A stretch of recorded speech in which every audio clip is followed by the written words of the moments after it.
All right, guys, we're going to talk about New Moon in a minute, big Denver exclusive. Plus, my sister's in town visiting and has threatened to excommunicate me from the family if I show her on TV. She's right over there, but we can't show her. I know, I met her. Very nice Don't gal. you think? Yes. Beautiful woman. She should be on TV. Come on, Kim. How much older are you than her?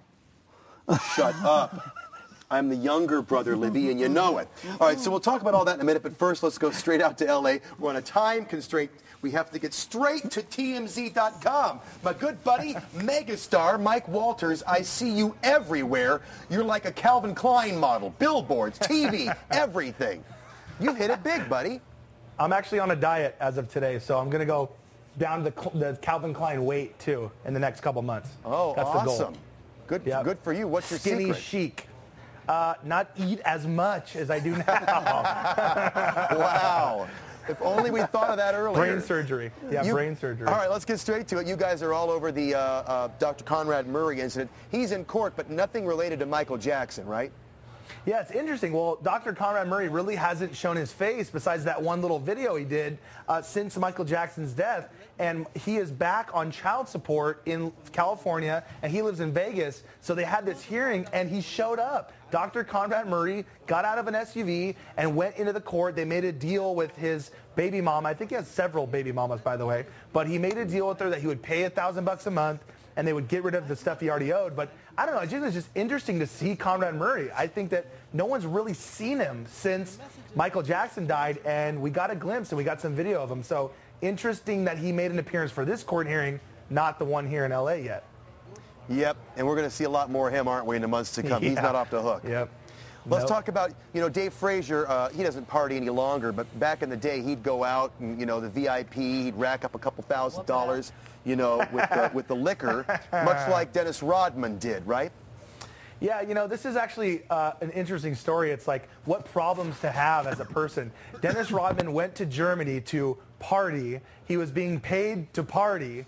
And basically what happened was when he left Germany, I think he got paid, but he didn't pay for some of the hotel bills, which he thought were on them. Like, you pay for everything, give you some money, go to the nightclub, hoop and holler, and then go home. We'll pay for the booze. Yeah. Well, he was stopped and kind of basically detained by cops because he didn't pay the bill. They billed him for the hotel. And this company, the promotion company, didn't pay it, and they wanted him to pay it. Now, that's what his manager told us. It wasn't his fault, but interesting problem to have that you get to go party in Germany, get paid, and then your $5,000 hotel bill you didn't pay, and you expect somebody else to cover it for you to come party. I don't know. It just seems weird to me and unbelievable. But it's kind of like what you do in Bora Bora. It's like you go, you get it all for free. You're supposed to sort of work, but you're really just partying and you don't do anything, and you get back and, Exactly. sort of the same. Yeah, Except like, they didn't arrest you. A bill? I didn't know there was a bill. You pay you me. thought it was all for free. You pay me to grace your club. All right, we're out of time, Walters. Always good to see you, my friend. Good luck on that diet. Starting today. So far, I'm really depressed. That's all I'm going to say. Stage one, depressed. Day one. Yeah, day one's always the toughest. Take it easy, buddy. TMZ.com, a great website. I check that every day for all the latest Hollywood scoop. Okay, now it is time to cue the screaming teenage girls. Woohoo! Woohoo! I'm hardly a teenager. One woohoo. All this week, only here on Every Day, it's the Denver exclusive. We're the only station that went out to L.A. to sit down with the entire cast of New Moon. Come on, Frazier.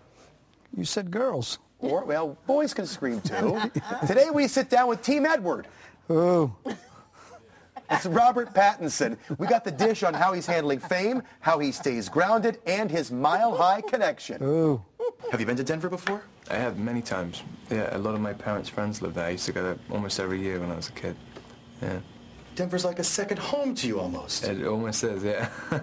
In fact, a bunch of people from Denver are coming down to the premiere next week or whenever it is.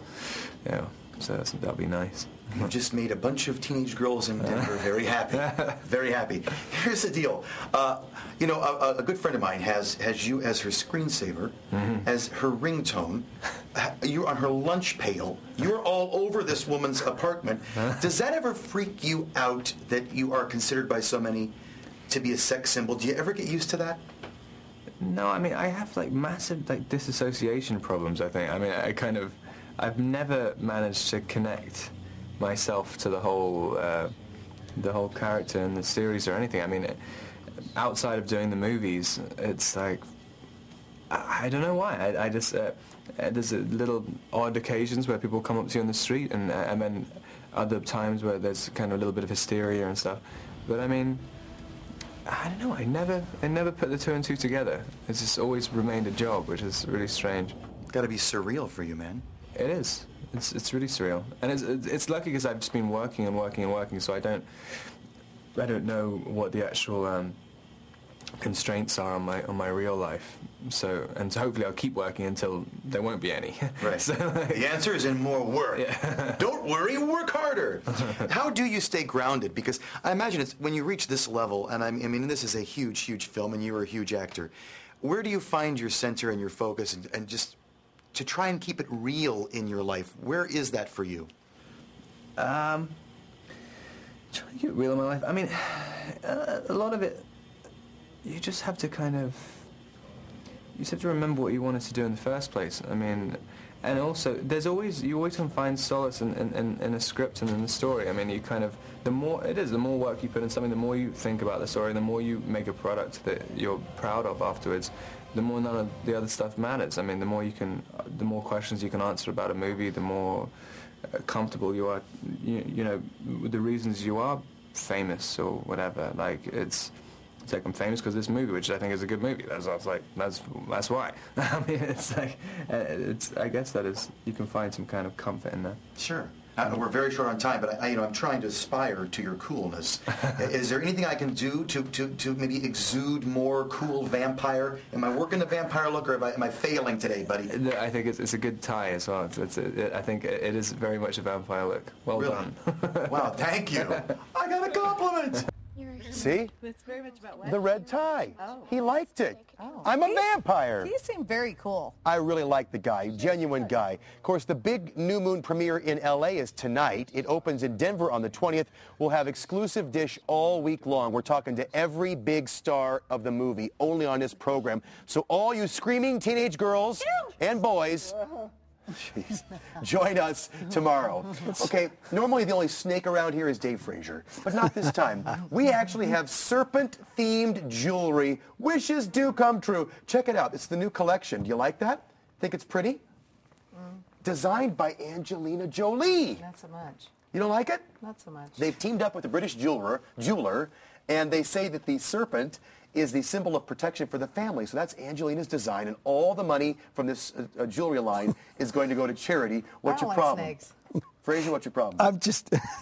I was like Libby. I was reserving judgment until I found out who made them. Once you said who made them, not so much. You're not going to get them? Not so much. Fine. Jeez, tough audience. Yep. Well, you know, it's not a secret. When I was a kid, I played with Barbies. It's true. And my favorite Barbie was Rehab Barbie. Did you have her? Rehab Barbie? Who are you asking? What? Did you have Rehab Barbie? Yeah, of course you did. Here's your chance to get in on the action.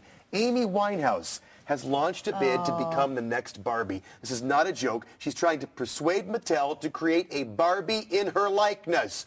She's even sent in sketch designs that she's made of the toy, which she thinks would be a huge hit with the kids. And by the way, we're told the crack pipe and tattoo gun will be sold separately. Good luck, Rehab Barbie. I'm all about it. Oh, my goodness. Oh, my. There is your dish. I'm telling you, Hey, Kim, did he take your Barbie, by the way, as long as the sister's in the house?